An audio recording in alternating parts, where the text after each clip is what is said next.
आज যে রথযাত্রা হলো, রথযাত্রাতে আমাদের নীলি মহারাজ খুব কীর্তন করলেন, খুব নৃত্য করলেন।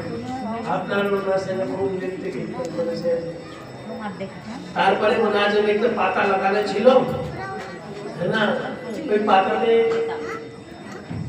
নার মাল বসে গেছে না।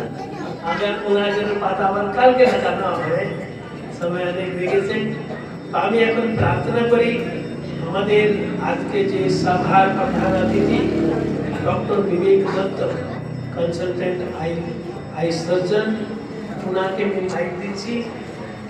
উনি ওনার যে হৃদয়ের কথা আর ওনার যে ভালো মিষ্টি মিষ্টি ভজন কীর্তন আমরা ডক্টর